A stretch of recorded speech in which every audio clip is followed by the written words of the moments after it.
সম্প্রতি সামাজিক যোগাযোগ মাধ্যম ফেসবুকে একটি ছবি ভাইরাল হয়েছে। সেখানে দেখা যায় কয়েকজন শিক্ষার্থী এইচএসসি পরীক্ষার উত্তরপত্র মূল্যায়ন করছে। বিষয়টি ঘিরে শিক্ষাঙ্গনে চাঞ্চল্যের সৃষ্টি হয়েছে। এ নিয়ে প্রাথমিক তদন্তে অভিযোগের সত্যতা পেয়ে বেশ কয়েকজন পরীক্ষককে কারণ দর্শানোর নোটিশ দিয়েছে মাধ্যমিক ও উচ্চ মাধ্যমিক শিক্ষা বোর্ড। বোর্ড থেকে জানানো হয় 2025 সালের এইচএসসি পরীক্ষার ইংরেজি দ্বিতীয় পত্র, উচ্চতর গণিত এবং বাংলা দ্বিতীয় পত্রের খাতা মূল্যায়নে অনিয়মের ঘটনা ঘটেছে। খোঁজ নিয়ে দেখা গেছে সাম্প্রতিক সময়ে বোর্ড পরীক্ষার খাতা নিয়ে নিয়ম বহির্ভূত যে ঘটনা ঘটেছে তা নিয়ে সামাজিক যোগাযোগ মাধ্যমে শিক্ষার্থীদের মজা, বিদ্রূপ ও হাস্যরসের উপস্থাপন পরিস্থিতিকে আরও নাজুক করে তুলছে।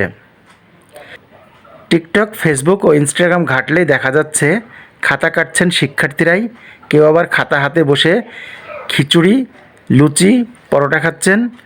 সেখানে এক পাশে রাখা খাতা, আরেক পাশে রাখা চাটনি।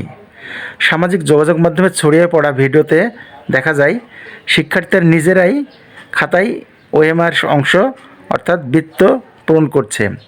কোথাও কোথাও একাধিক শিক্ষার্থীকে একসঙ্গে বসে খাতা পূরণ করতে দেখা গেছে। ফেসবুকে ছড়িয়ে পড়া ছবি শেয়ার করে এক শিক্ষার্থী ক্যাপশন দিয়েছেন, বোর্ডের খাতা কাটছে টিকটকার। আরেকজন লিখেছেন, তোমাদের খাতা এখন আমাদের হাতে।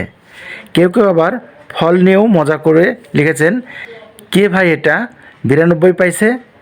এসব পোস্ট এরই মধ্যে সামাজিক যোগাযোগ মাধ্যমে ভাইরাল হয়েছে, যা নিয়ে বোর্ড পরীক্ষার খাতা মূল্যায়নের বিশ্বাসযোগ্যতা ও সার্বিক মান নিয়ে প্রশ্ন উঠেছে। এই অবস্থায় উদ্বেগ ও হতাশার অনিশ্চয়তায় ভুগছেন 2025 সালের এইচএসসি ও সমমানের পরীক্ষার্থীরা। পরীক্ষার খাতার গোপনীয়তা লঙ্ঘনে বিষয়টি প্রকাশ্যে আসার পর তারা প্রশ্ন তুলছেন কেন্দ্রীয় পরীক্ষা খাতা মূল্যায়ন যথাযথ পদ্ধতিতে ও বোর্ডের নজরদারি নিয়ে। এইচএসসি পরীক্ষার খাতা মূল্যায়নে এমন অনিয়ম নিয়ে উদ্বেগ জানিয়েছেন অভিভাবকেরাও।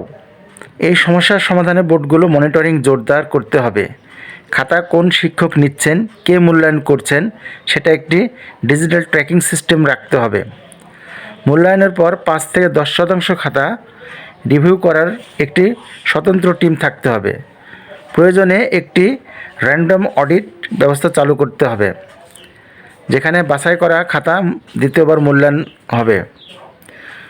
অন্যদিকে শিক্ষা বোর্ডগুলো বলছে, শিক্ষার্থীদের দিয়ে উত্তরপত্র পূরণ করানো শুধু গোপনীয়তায় লঙ্ঘনই নয়, বরং তা একটি শাস্তিযোগ্য অপরাধ। কেননা পাবলিক পরীক্ষার উত্তরপত্র মূল্যায়নের নির্ধারিত প্রক্রিয়া রয়েছে। কেবল অনুমোদিত পরীক্ষকেরাই খাতা খোলার এবং মূল্যায়ন করার অধিকার রাখেন। প্রতিটি খাতা বোর্ড থেকে সিলগালা অবস্থায় নির্ধারিত কেন্দ্রে পৌঁছে দেওয়া হয় এবং খোলা হয় নির্ধারিত নিরাপত্তা ব্যবস্থার মধ্যেই। এমসিকিউ অংশে বৃত্ত পূরণও পরীক্ষকের দায়িত্ব। সেখানে কোনো শিক্ষার্থী, এমনকি সহকারী শিক্ষক যুক্ত হতে পারেন না। শিক্ষা বোর্ডের কর্মকর্তারা বলছেন, সম্প্রতি একের পর এক খাতা মূল্যায়নের অনিয়মের ঘটনায় বোর্ড উদ্বিগ্ন।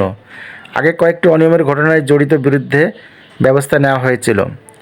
এবারও জিরো টলারেন্স নীতি আওতায় তদন্ত হচ্ছে।